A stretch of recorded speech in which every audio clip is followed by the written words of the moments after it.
Hello friends, welcome to my channel PCS with Chauhan. Guys, मेरा नाम है कीरा चौहान। दोस्तों, यहाँ हम कर रहे हैं दृश्य आईएएस की भारत एवं विश्व का भूगोल, जिसमें भारत का भूगोल कर रहे हैं हम लोग।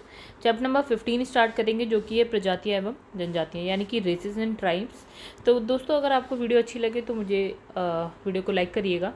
गाइस, यहाँ पे मेरा व्हाट्सएप नंबर है, आप चाहें तो व्हाट्सएप कर सकते हैं। पीडीएफ रिलेटेड कोई हेल्प चाहिए तो मैं आपकी हेल्प कर सकती हूँ। गाइस देखिए, एक चीज़ और, अगर आपको जो है ना पीडीएफ चाहिए दृष्टि की, तो आप जो है मेरा टेलीग्राम पेज है उसको जो है ज्वाइन कर लीजिए, और उसकी जो लिंक है वो आपको डिस्क्रिप्शन में मिल जाएगी। एक बात, दूसरी, अगर आप घटना चक्र करना चाहते हैं तो चैनल की प्लेलिस्ट से मिल जाएगा। और अगर आपको वीडियो पसंद आए तो चैनल को सब्सक्राइब जरूर करिएगा। चलिए, पहले हम लोग ना हमेशा की तरह पहले हम देखेंगे अपना सिलेबस, ठीक है, उसके बाद आगे बढ़ेंगे। तो गाइस, ये रहा हमारा सिलेबस, जो हमने देखिए चैप्टर नंबर 1 से हम लोगों ने स्टार्ट किया है। ओके, तो हम अभी जो पहुंच चुके हैं चैप्टर नंबर 15, और टोटल जो चैप्टर है वो है चैप्टर नंबर 17 तक। ठीक है, सिलेबस एक बार बस ऐसे ही कि क्या क्या है इस बारे में आप लोग थोड़ा सा जान लीजिए। चैप्टर नंबर 17 तक है, ठीक है। तो अभी फ़िलहाल हम चैप्टर नंबर 15 करेंगे, जो कि है प्रजातियाँ एवं जनजातियाँ, यानी कि रेसेस एंड ट्राइब्स। तो देखिए, यहाँ पे फिर से मैं एक बात और कहूँगी कि ये बेस्ट बुक है। अगर आप ज्योग्राफी के लिए कोई बुक परचेज़ करना चाहते हैं तो आप ये बुक खरीद सकते हैं, क्विक बुक, जो कि आपकी दृष्टि है इसकी है। एक बात, दूसरी बात, अगर आपको इसका लिंक चाहिए तो वीडियो के डिस्क्रिप्शन में मिल जाएगा, अगर आपको बाय करनी है तो। चलिए, यहाँ पे हम बात करेंगे सामान्य परिचय की, यानी कि जनरल इंट्रोडक्शन की। हम देखिए, यहाँ पे लिखा है जो प्रजाति है ना, उसका अर्थ क्या होता है। ऐसा विशेष मानव वर्ग जिसमें क्या होता है, वर्ग विशेष से सभी मनुष्यों की शारीरिक रचना और जो बाह्य लक्षण, जैसे कि त्वचा का रंग हो गया, उसका कद हो गया, सिर हो गया, नाक की बनावट होगी, बाल की आकृति होगी, आँखों की बनावट होगी, होठों की मोटाई होगी, रक्त वर्ग आदि, ये एक जैसे होते हैं तो हम उसको क्या बोलते हैं। मतलब इसने का एक मानव का एक पूरा एक समूह है, विशेष वर्ग है, उनकी ये सारी चीज़ें एक जैसी हैं, तो हम इसे क्या बोल देते हैं, ये एक प्रजाति है। ठीक है, ठीक है। तो इसने कहा जो जनजातीय लोग क्या है, विभिन्न धार्मिक, भाषाई, नृजातीय समूहों से संबंधित रहते हैं। जनजाति, ठीक है। हमने दो बात करी, हमने एक बात करी प्रजाति की, हमने कहा कि कुछ दिखने में एक जैसे होते हैं, सर, कद, नाक, वाक एक जैसी होगी तो हम प्रजाति बोल देंगे। और जनजाति में यहाँ बात करी गई, देखिएगा, इस धार्मिक, भाषाई, नृजातीय समूहों से संबंध रखने वाले जो लोग हैं, ठीक है, इनकी जो जीवन शैली है, या हम कह सकते हैं जो व्यवसाय है का जो क्या होता है, ये ऐसे होंगे जो जिसका संबंध किससे होगा, डायरेक्ट प्रकृति से होगा, राइट।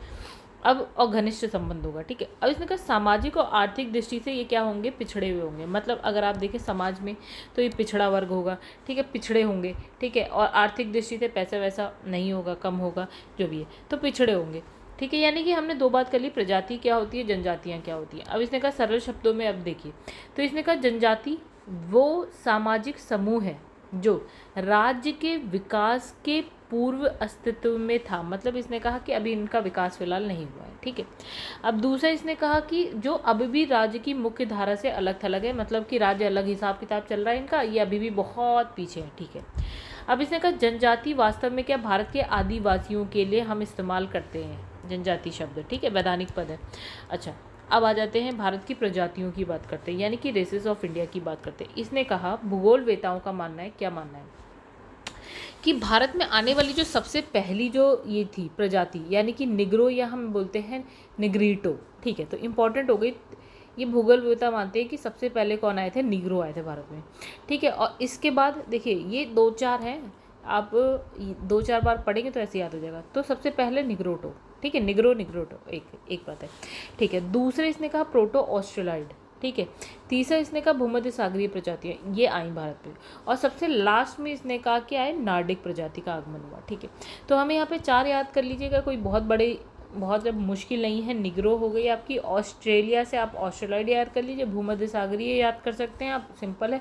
फिर नॉर्डिक है, ये सबसे लास्ट में आई है, ठीक है। अब इसने कहा जो प्रोटो ऑस्ट्रेलॉइड है ये, ठीक है। अब जो भूमध्य सागरीय प्रजाति है, तो ये सब मिलके क्या है, इसने क्या करा कि हड़प्पा सभ्यता की शुरुआत करी, ठीक है। अब इसने लिखा कि प्राप्त साक्ष्यों के आधार पर क्या होता है, हड़प्पा काल में सामान्यतः 4 प्रकार की प्रजातियां देखी गई, ठीक है। जैसे एक तो यही होगी प्रोटो ऑस्ट्रेलॉइड, दूसरी यहाँ पे देखिए भूमध्य सागरीय लिखे तो भूमध्य सागरीय, फिर एक मिलेगी आपको अल्पाइन मंगोलॉइड, ठीक है। तो कैसे, कुछ भी मुश्किल नहीं है, ठीक है, आसान ही है। अगर आप ऐसे ही ना वो बनाएंगे, क्या बोलते हैं, अर्थ बनाएंगे ना, तो देखिए पूरे अर्थ में जो अगर आप महाद्वीप बनाएंगे ना, तो ऑस्ट्रेलिया से ऐसे आप ये मान लीजिए ये नॉर्थ अमेरिका है, ये नीचे होता है इसके साउथ अमेरिका, यहाँ होता है यूरोप, यहाँ मान लीजिए एशिया होता है, यहाँ पे अफ्रीका होता है, यहाँ भारत है, ठीक है, और यहाँ पे हो जाता है ऑस्ट्रेलिया। तो देखिए यहीं से आप ना आधे नाम तो ऐसे याद हो जाएंगे।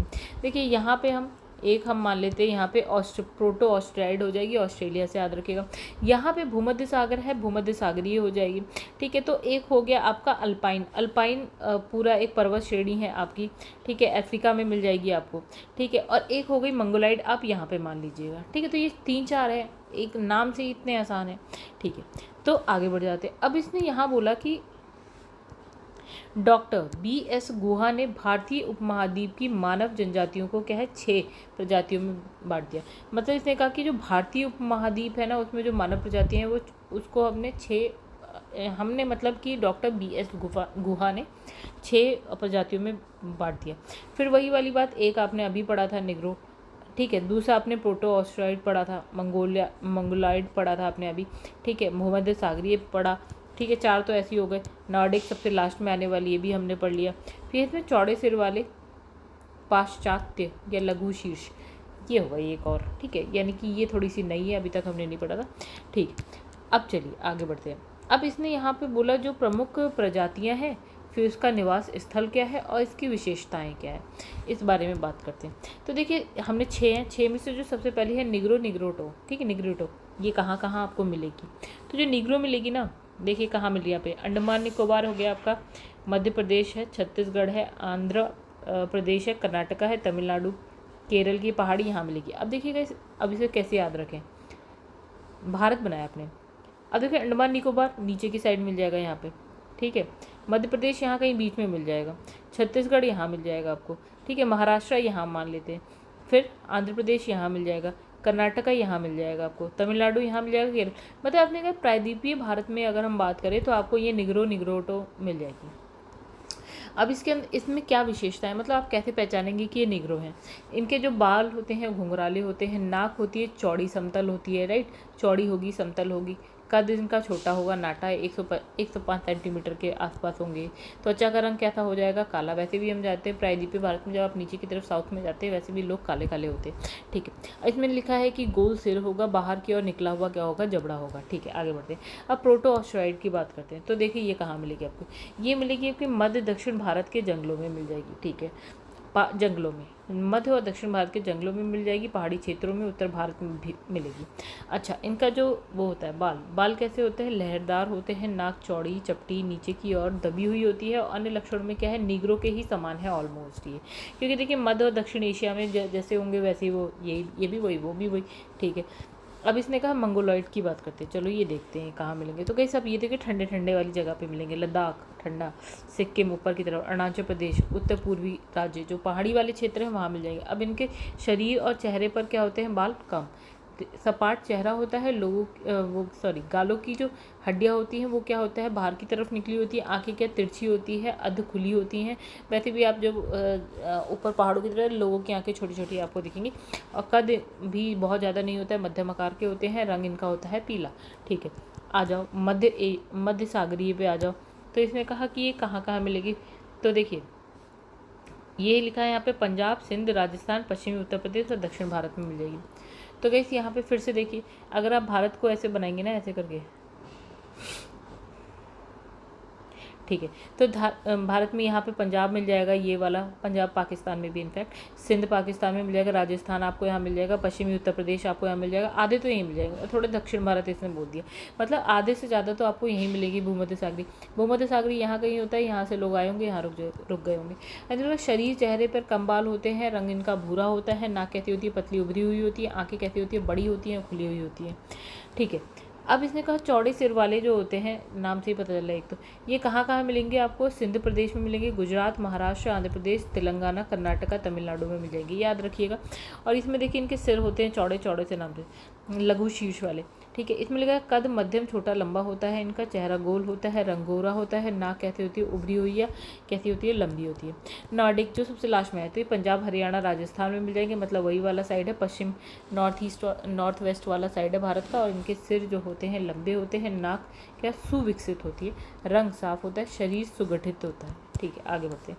अब देखिए गाइस यहाँ भारत की हमने अभी क्या पढ़ा, तो अभी हमने पढ़ा था भारत की प्रजातियाँ। ठीक है, अभी हमने क्या देखा था, भारत की प्रजातियाँ। अब हम जो बात करने जा रहे हैं वो है भारत की जनजातियाँ यानी कि ट्राइब्स ऑफ इंडिया की बात करेंगे। ठीक है, चलो। इसने कहा भारत की जो जनजातीय आबादी है विश्व में क्या होती है, सबसे ज़्यादा है, मतलब भारत में सबसे ज़्यादा ट्राइब्स मिलेगी।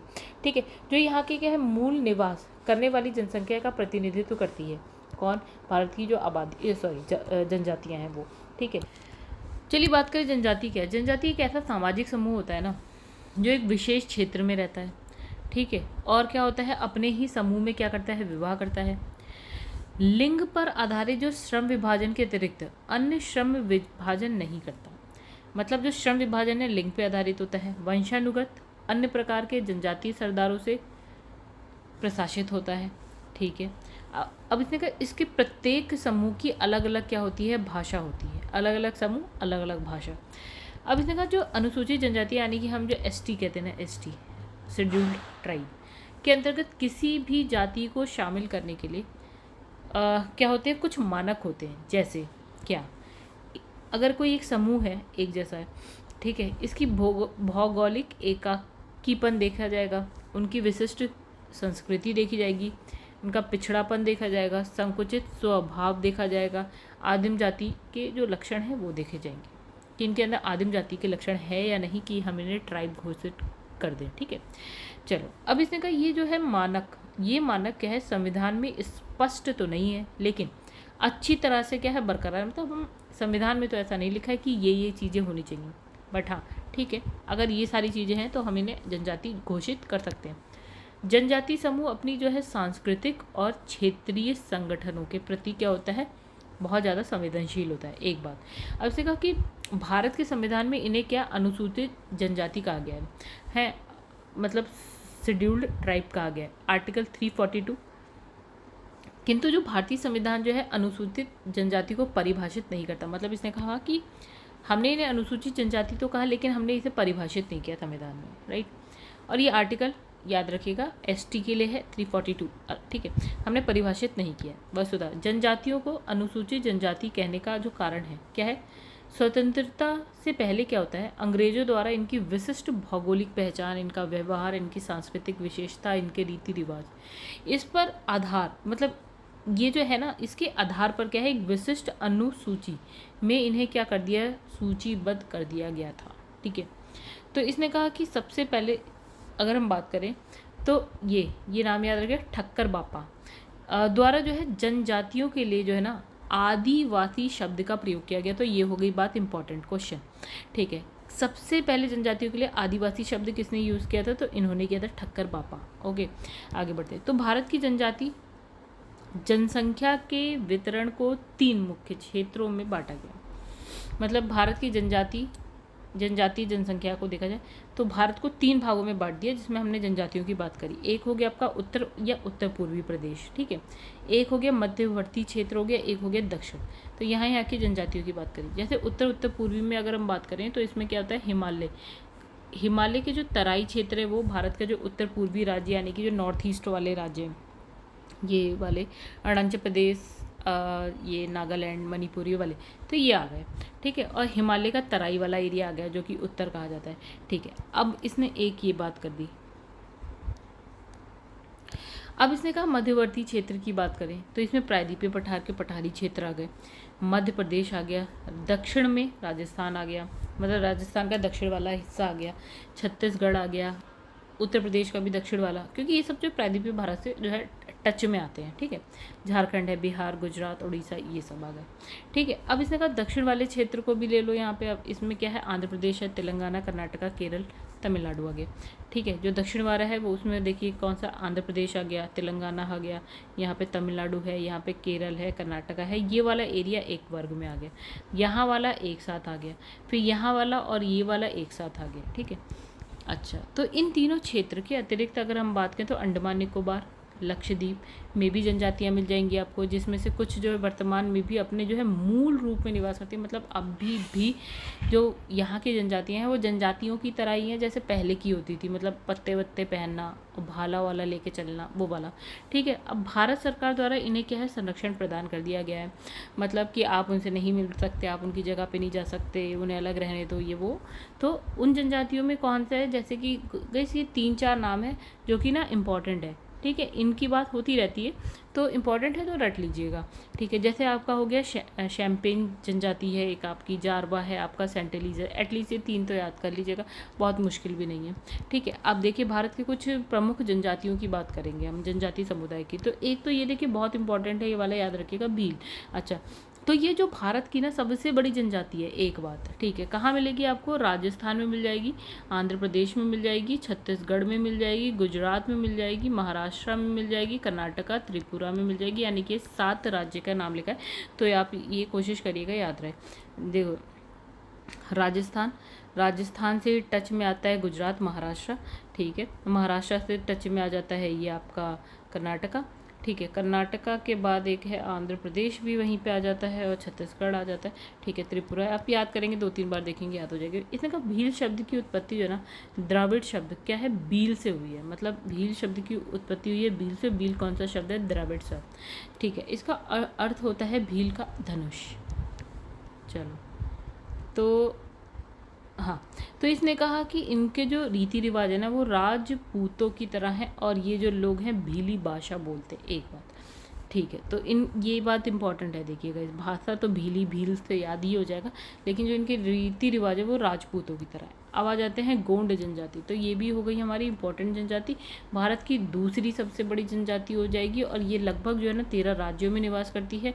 तो उसमें भी देखिए यहाँ पे सबसे ज़्यादा ये छत्तीसगढ़ में मिल जाएगी। छत्तीसगढ़ का पड़ोसी हो गया मध्य प्रदेश, और छत्तीसगढ़ का ही पड़ोसी उड़ीसा, और उड़ीसा का पड़ोसी है आंध्र प्रदेश। जब आप मैप देखेंगे तो ऐसे याद हो जाएगा। अब इसने कहा द्रविड़ परिवार की जनजाति है ये। ठीक है, और इसकी भाषा क्या है, गोंड जनजाति है, तो गोंडी भाषा है। इसकी मुख्य देवता की बात करें तो बूढ़ा देव है, दुल्हा देव है, और बूढ़ा पेन है, सूर्य है। ठीक है, अब इनने कहा इन जनजातियों का भूत प्रेत और जो है जादू टोने में विश्वास बहुत ज़्यादा है। ठीक है, आगे बढ़ते हैं। तो इसने कहा नेक्स्ट जो है वो भी इम्पॉर्टेंट हो गई, संथाल। देखिए, संथाल जनजाति की अगर बात करें तो ये क्या है, एक अच्छे कृषक हैं, उत्तम शिकारी भी हैं। ठीक है, तो ये जो है ना भारत में पाई जाने वाली तीसरी सबसे बड़ी जनजाति हो गई। ठीक है, तो सबसे पहले हमने पढ़ा था भील, फिर हमने पढ़ा गोंड, फिर हमने देखा संथाल। ठीक है, अब देखिए इसने कहा कि भारत में कहाँ मिलेगी, झारखंड के पापा हैं बिहार, पड़ोसी है वेस्ट बंगाल, और भी पड़ोसी है तो इधर देख लीजिए आपका मध्य प्रदेश है, और असम में मिल जाएगी जो वेस्ट बंगाल का पड़ोसी हो जाएगा। अब इसने कहा कि यहाँ पे जो लोग हैं ना वो नाटे, मतलब छोटे कद के हो जाते हैं, नाक इनकी चौड़ी है, चपटी है, और देखिए किस समूह या प्रजाति से मिलते जुलते। देखिए ये है आपकी जनजाति। ठीक है, हम पढ़ रहे हैं जनजाति। अब ये जनजाति के अंदर प्रजाति की बात कर दी। अब इसने कहा कौन सी प्रजाति से मिलते जुलते हैं, तो ये है प्रोटो ऑस्ट्रेलॉइड। हमने इसमें क्या क्या पढ़ा था, काले होते हैं, घुंघराले बाल होते हैं, मतलब काले होते हैं, छोटा कद होता है, ठीक ठाक, मतलब ये सारी चीज़ जो अभी हमने ऊपर पढ़ा था। ठीक है, कि नाक कैसी होती है, फेस का आकार कैसा होता है, तो हमने देखा। तो प्रोटो ऑस्ट्रेलॉइड जैसे हैं ये संथाल। ठीक है, ठीक है, नेक्स्ट आ जाते हैं। तो ये मुंडा जनजाति वेरी इंपॉर्टेंट, आपने हिस्ट्री में भी पढ़ा है मुंडा विद्रोह। ठीक है, अब इसने कहा कि इस जनजाति का जो क्षेत्र है प्रमुख वो है झारखंड, याद रखिएगा। इसके अलावा बिहार वहीं पड़ोस में है, वेस्ट बंगाल उड़ीसा पड़ोस में ही है। ठीक है, तो इनकी भाषा की बात करते हैं तो यह ऑस्ट्रिक परिवार की भाषा बोलते हैं। वन, पर्वत, पशुपालन संबंधी जो है शब्दावली की क्या है यहाँ भरमार है, इनकी संस्कृति पर जो है प्रकाश डालते हैं। अब इसमें कहा सरहुल इनका क्या है, त्यौहार है, जो कि एक इम्पॉर्टेंट बात हो गई थी, ये याद रखिएगा कि जो ओंडा जनजाति के लोग हैं उनका त्यौहार है सरहुल। ठीक है, देखिए अब नेक्स्ट आती है बोडो, ये भी इम्पॉर्टेंट है। ठीक है, कहाँ मिलेंगे, असम में मिल जाएंगे आपको। इसने कहा कि बोडो समूह जो है कछारी, गारो, मेच, डिमासा, लालुंग आदि कई जनजातियों से मिलकर बना हुआ था। अगर याद हो तो ठीक है, नहीं हो तो इसे आप छोड़ सकते हैं। ये लोग जो है बोडो भाषा बोलते हैं, फिर वही बात, जैसा नाम वैसी भाषा। तिब्बत और वर्मा, वर्मा मतलब हो गया गाइस, अभी पहले हम बोलते थे, अभी जो बोलते हैं म्यांमार है, पहले वर्मा। ठीक है, तो तिब्बत वर्मा भाषा परिवार की मतलब भाषा जो है परिवार की ही एक शाखा है ये। ठीक है, यानी कि बोडो भाषा इसी परिवार की। बोडो जनजाति को भारतीय संविधान की जो है छठी अनुसूची में डाल दिया गया। तो ये हो गई एक बहुत ही इंपॉर्टेंट बात। तो छठी अनुसूची में आपको कौन सी जनजाति मिल जाएगी? बोडो जनजाति मिल जाएगी, ठीक है। थारू, ये भी इम्पॉर्टेंट है। उत्तर प्रदेश के जो सीमावर्ती नेपाल क्षेत्र उत्तराखंड में उधम सिंह नगर जनपद में ये आपको मिल जाएगी थारू, यानी कि उत्तर प्रदेश से सटा हुआ क्षेत्र नेपाल और उत्तराखंड में उधम सिंह नगर में मिल जाएगी। अब इसने कहा ये जो जनजाति ना हिंदू धर्म को मानते हैं, हिंदुओं के सभी त्यौहार मनाते हैं। अच्छा गाइस, एक और बात बताऊँ मैं यहाँ पे, ये जो उधम सिंह नगर है ना, ये जो मेरा घर है ना, वो जिला वो उधम सिंह नगर ही है, ठीक है। तो देखिए, हाँ, हिंदू धर्म को मानते हैं, हिंदुओं के सारे त्यौहार मनाते हैं। इसका मतलब ये जनजाति जैसी जनजाति नहीं होगी, ठीक है, हम ही लोग जैसे होंगे। तो थारू जनजाति जो दीपावली को जो है, हाँ, अब यहाँ पे ये बात जो है ना इम्पॉर्टेंट है कि जो ये जनजाति है ना दीपावली को शोक पर्व के रूप में बनाते हैं, ठीक है। अब इसने एक नोट लिखा है, तो ये बात इंपॉर्टेंट है गाइस, बहुत इंपॉर्टेंट है। अब नोट लिखा है कि वर्तमान में दीपावली को शोक पर्व के रूप में ये नहीं मनाते, ठीक है। अच्छा, भोटिया या भूटिया, ये भी बहुत इंपॉर्टेंट है। तो ये कहाँ मिलेगी? पर्वतीय स्थानों पे मिलते हैं। ये संकेंद्रण कहाँ, मतलब हिमाचल प्रदेश हो गया, उत्तराखंड हो गया, सिक्किम में मिल जाएगी ये जनजाति।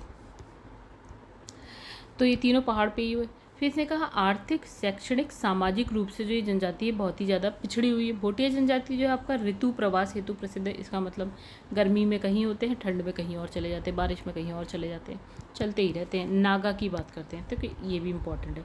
ये कहाँ मिलेगी? नाम से ही आप समझ रहे होंगे, नागा से नागालैंड, ठीक है। तो इसके अतिरिक्त भी देखिए नागालैंड में ही है, पूर्वोत्तर में ही मिलेगी, ठीक है। तो इसने कहा कि ये जो है कुशल योद्धा होते हैं। एक बार पसंदीदा मतलब इनका क्या होता है, जो पसंदीदा अस्त्र है वो क्या हो गया? भाला हो गया। त्यौहार की बात करें इनका तो हो गया मिथन, ठीक है। अब इसमें क्या है? नागमिस नामक एक अलग भाषा का विकास किया जनजाति ने, ठीक है। अब इसने कहा विभिन्न नागा भाषा और क्या है? असमिया भाषा का मिश्रण है, ठीक है। क्या? नागमिस। देखिए नागमिस में दो भाषाओं का मिश्रण है, एक नाग से नागा, ठीक है, और दूसरा है असमिया, नागमिस। अच्छा, मीणा। अब मीणा जो है आपका राजस्थान में मिलेंगे आपको, मीणा जाति, ठीक है। तो ये मीणा जाति का प्रथम स्थान राजस्थान में मिल जाएगी। अब राजस्थान के लगभग सभी ज़िले में मिल जाएगी, ठीक है। इस शब्द की जो उत्पत्ति है ना, यानी कि मीणा की, वो हुई है मीन से। अब मीन का अर्थ होता है मछली, हम सब जानते हैं। तो मीणा जाति अपनी जो है उत्पत्ति जो है विष्णु के 10वें अवतार से मानती है। विष्णु जी का 10वां अवतार, उससे ये अपनी उत्पत्ति मानती है मीणा जनजाति, ठीक है। तो इसने कहा इस जनजाति में जो है नाता प्रथा प्रचलित है और परिवार पितृसत्तात्मक होता है, तो नॉर्मल सी बात है, ठीक है। अब यहाँ पे टोडा भी टोडो बोलते हैं, टोडा बोलते हैं, ये भी इंपॉर्टेंट होगी। कहाँ मिलेगी? दक्षिण में नीलगिरी की पहाड़ियों में मिल जाएगी। ये पशुपालक है, ठीक है। भाषा इनकी है टोडा, और ये जो है आपकी कन्नड़ भाषा से मिलती जुलती है। ये द्रविड़ भाषा है एक, ठीक है। अच्छा, तो इसमें क्या होता है कि जो ये लोग हैं ना वो समूह में निवास करते हैं, मतलब एक साथ ग्रुप में रहते हैं, ठीक है। इसने कहा कन्या वध प्रथा के कारण क्या होता है कि यहाँ पे बहुपति विवाह प्रथा पाई जाती है, मतलब लड़कियों का वध होता है बहुत ज़्यादा, ठीक है। जिसकी वजह से क्या होगा? अब लड़कियाँ हो जाएंगी कम। अब जब कम हो जाएंगी, मान लीजिए कि 100 लड़के हैं और लड़कियां हैं आपकी 30 मान लेते हैं, तो अब भैया एक लड़की यहाँ पे ना बहुत सारे लड़कों से शादी करेगी, मान लेते हैं 4, तो ये हो गए बहुपति, ठीक है। कम है लड़कियाँ तो बहुपति ही होगा। अब यहाँ पे लिखा है युवा गृह। देखिए यहाँ लिखा है ये एक ऐसा सामाजिक संगठन है जो प्रशिक्षण केंद्र की तरह कार्य करता है। इसमें क्या होता है कि जनजातियों के युवक और जो युवतियाँ हैं ये सह शिक्षा हेतु अनुभवी ग्रामवासी को देख रेख में क्या है गुरुकुल की भांति रहते हैं। अब इसके सदस्य केवल क्या होते हैं? अविवाहित होते हैं, एक बात, ठीक है। तो ये गई IAS की अगर आप तैयारी करें तो ये टॉपिक थोड़ा देखिए। इन युवा ग्रहों को क्या है अलग अलग नामों से जाना जाता है, जैसे मुड़िया जनजाति के लोगों से घोटुल, उरांव जनजाति के लोग क्या है धुमकुरिया, और बिरहोर जनजाति के लोग गितुओना कहा जाता है। वर्ष 1947 में प्रकाशित क्या है गाइस, वेरियल एल्विन की पुस्तक है द म्यूरिया एंड देयर गोतुल ने युवा ग्रह की और संपूर्ण विश्व का ध्यान आकर्षित किया। तो गैस ये इतना इम्पॉर्टेंट नहीं है, IAS के हैं तो देख लीजिएगा, नहीं तो छोड़ दीजिएगा। अब यहाँ लिखा है राज्य, और उन राज्यों में कौन कौन सी जनजातियाँ रहती हैं उसकी बात करते हैं। तो गैस देखिए, आंध्र प्रदेश में अगर हम चले जाएँ तो वहाँ पे आपको मिलेगी बंजारा, याद करिएगा, लंबाडा, सुगाली, कुबी, बगाता, सवारा, चेंचू, बकला। Bihar Santhal important, Gond important, Tharu, Oraon important, ये सब इम्पॉर्टेंट है। फिर है आपका खरवार, बीरहोर, कोरबा, कोरा, कोल, हो, जिसपे गोले लगे हैं वो तो इम्पॉर्टेंट है। छत्तीसगढ़ की बात करी तो गोंड हो गया, अगरिया हो गया, मुड़िया, अबूझमाड़िया, बैगा, कोरकू, सहरिया, परजा, प्रधान। ओके, बहुत कठिन है गाइस, कितना याद कर लेंगे। गोवा की बात करें तो आपका वेलिप है, गावड़ा, सिद्धि, तोडिया, बरली। और गुजरात की बात करें तो भील हो गया आपका, बरदा, कोली, डबरा, खासी, चारण, रथवा। हिमाचल प्रदेश गद्दी, गुज्जर, भोटिया, बेदा, लांबा, खाम्पा, डोंबा, गारा, किन्नौर। फिर जम्मू कश्मीर की बात करते हैं तो ये बकरवाल हो गया, गुज्जर, सिप्पी, बोड, चांगपा, मोन, बेदा, चौपान, गद्दी।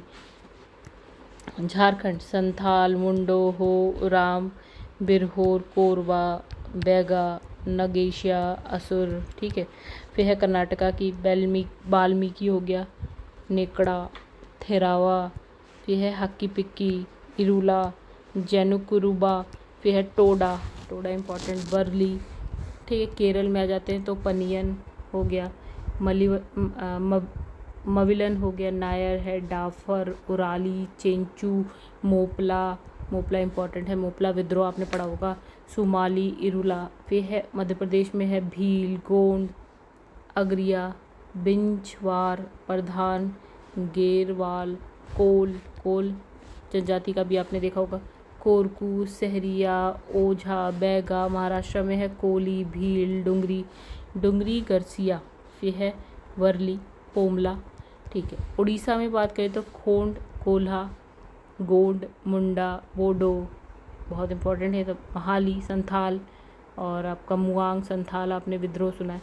फिर है खारिया, फिर है डोंगरिया, कोंद। राजस्थान मीणा, भील विद्रोह भी आपने सुना है, कोकना। फिर है गरसिया, खारी। फिर है पटेलिया, सहरिया।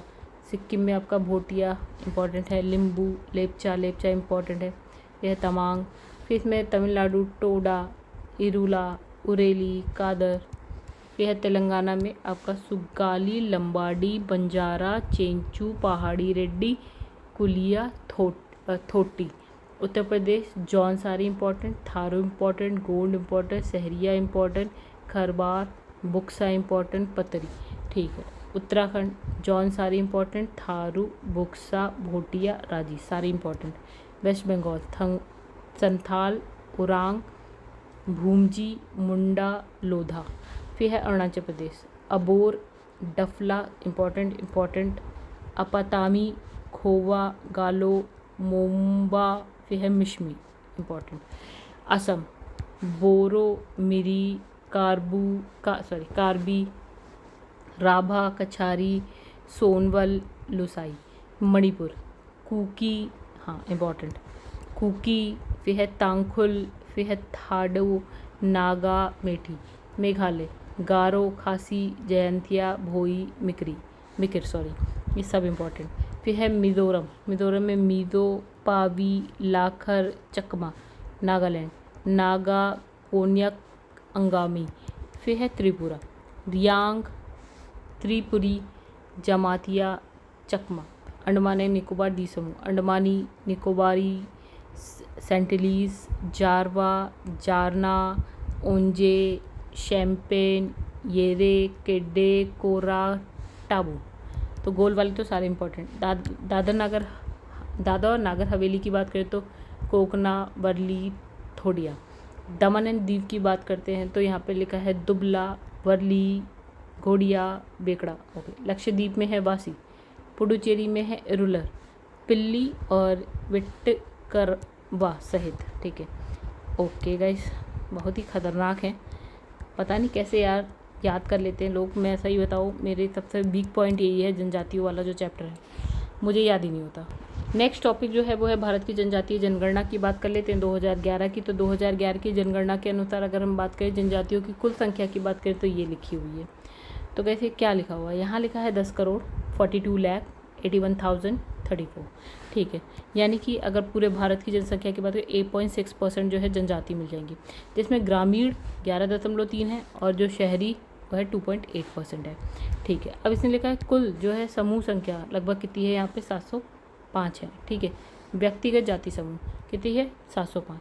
अच्छा, जनजातियों में लिंगानुपात की बात करें तो 1000 पुरुषों में कितनी महिलाएं हैं, 990। ठीक है, और सबसे ज़्यादा कहाँ है, गोवा में, यानी कि 1000 पुरुषों में गोवा में कितनी महिलाएं हैं, 10, मतलब जनजातीय महिलाएं कितनी है, 1046। और सबसे कम कहाँ मिलेगी आपको, जम्मू कश्मीर मिलेगी 924। ठीक है, भारत में इसने का सबसे ज़्यादा जो ये जो अनुसूचित जनजातियाँ हैं वो आपको सबसे ज़्यादा कहाँ मिलेगी, मध्य प्रदेश। ये हो गया एक क्वेश्चन। ठीक है, और यहाँ की कुल जो जनसंख्या है वो 21.1% है। इंपॉर्टेंट, याद रखिएगा, मध्य प्रदेश। ठीक है, अब इसने कहा यूनियन टेरिटरी या केंद्र शासित प्रदेश की अगर बात करें तो इसने कहा दादर नागर हवेली की संख्या की दृष्टि से सबसे ज़्यादा आपको क्या मिलेगी, एसटी मिल जाएगी। कहाँ पे, दादर नागर हवेली यूनियन टेरिटरीज़ में। अच्छा, इसने कहा प्रतिशत के आधार पर अगर बात करें तो कौन सा राज्य या कौन सा केंद्र शासित प्रदेश है वहाँ पे सबसे ज़्यादा जनजातियाँ मिल जाएगी। तो अगर हम लक्षद्वीप में अगर 100% लोग रहते हैं ना तो उसमें से 94.8% तो है जनजातियाँ। दूसरे स्थान पर वही आता है मिज़ोरम। ठीक है, 94.4% के साथ जनजातियाँ मिल जाएगी। अपनी कुल जनसंख्या के अनुपात में इसने कहा कि जो एसटी है ना, एसटी अनुसूचित जनजातियाँ, उसका सबसे कम प्रतिशत आपको कहाँ मिलेगा, उत्तर प्रदेश। यानी कि अगर 100% लोग उत्तर प्रदेश में रहते हैं तो सबसे कम जो है परसेंटेज में कहाँ मिलेगा आपको, उत्तर प्रदेश में जनजातियाँ मिलेंगी।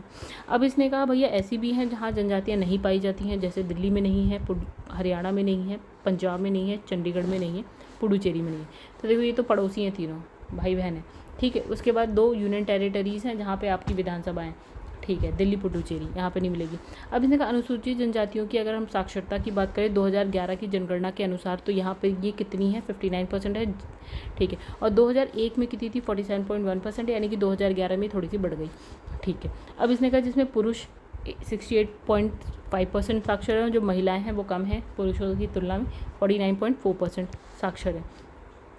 अब इसने ये बोला कि जो शीर्ष अनुसूचित जनजाति जनसंख्या वाले राज्यों की बात करते हैं तो देखिए सबसे ज़्यादा मिल जाएगी आपको एमपी में, मध्य प्रदेश में, फिर आपको मिल जाएगी महाराष्ट्र में, फिर आपको मिल जाएगी उड़ीसा। 3 तो एटलीस्ट याद रखिए। उसके बाद है राजस्थान का नाम और उसके बाद है गुजरात का नाम।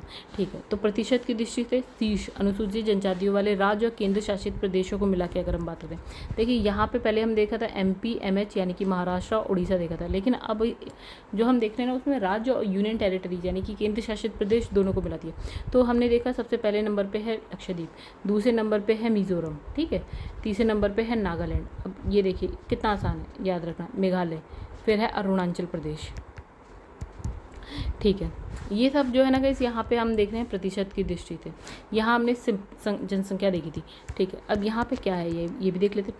तो गाइस यहाँ पे ना एक ग्राफ बना रखा है, तो इसमें बताइए कितनी जनजातियाँ कहाँ पे हैं। तो जैसे इसने कहा सबसे ज़्यादा मध्य प्रदेश में, तो मध्य प्रदेश आपको कहीं दिख रहा हो तो बताइए। देखिए मध्य प्रदेश में यहाँ पे लिखा है 14.7%। अब यहाँ महाराष्ट्र में कम हो गई, 10 पॉइंट है कुछ। ठीक है, उड़ीसा में 3rd नंबर पे उड़ीसा 9.2%। फिर यहाँ पे आपका क्या है 8.9% के संग कौन सा हो गया, राजस्थान हो गया। फिर गुजरात में आपकी कितनी है 8.6%, झारखंड 8.3%, छत्तीसगढ़ 7.5%, आंध्र प्रदेश भी है आपका 5.7%, और यहाँ वेस्ट बंगाल 5.1%, कर्नाटका 4.1% और असम जो है 3.7%। और ये छोटा सा कुछ लिखा है यहाँ पे, पता नहीं क्या लिखा है, 2.5%। और यहाँ पे अन्य लिखा है, कोई इतना नहीं पूछ रहा। आगे बढ़ जाते हैं, क्वेश्चन आंसर देखते हैं। तो कैसे एक बार फिर से अगर आपको वीडियो पसंद आए तो लाइक ज़रूर करिएगा, और दूसरी चीज़ अगर आपने चैनल को अभी तक सब्सक्राइब नहीं किया तो चैनल को सब्सक्राइब कर लीजिएगा। देखिए अब इसमें लिखा है निम्नलिखित में से कौन सा क्षेत्र जो है टोडा जनजाति का मूल निवास है। तो कैसे यहाँ पे है आंसर आपका नीलगिरी पहाड़ियाँ। ठीक है, उत्तर प्रदेश की निम्नलिखित जनजातियों में से कौन जो है बहुविवाह व्यवस्था में आचरित है, मतलब बहुविवाह, तो ये हो गया आपकी जौनसारी। ठीक है, अब इसमें लिखा है अंडी और ओपोरातिपी नाम से प्रचलित विवाह किस आदिवासी समूह से संबंधित है। तो गाइस आंसर है हमारा हो आदिवासी समूह से।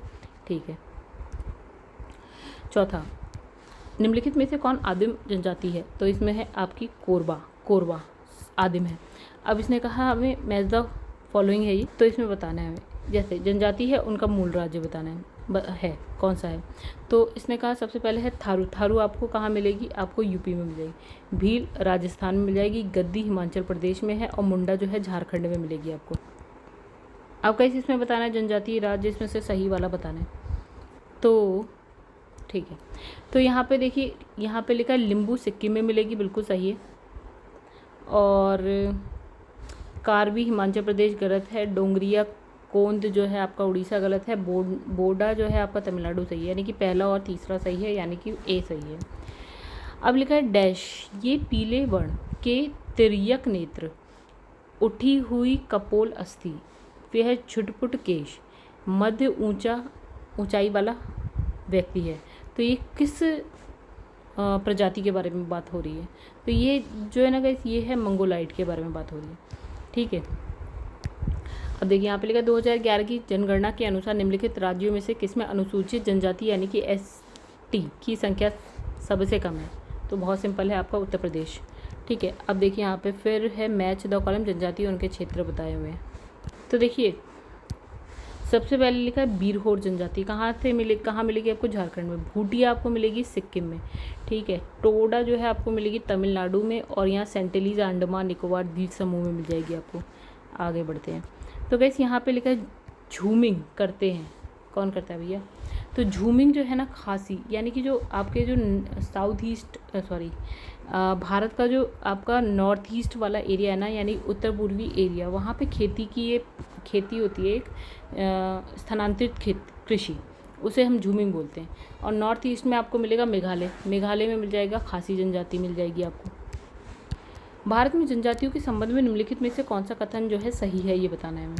तो देखिए यहाँ पे लिखा है थारू जनजाति उत्तर प्रदेश और उत्तराखंड में मिल जाएगी, बिल्कुल सही बात।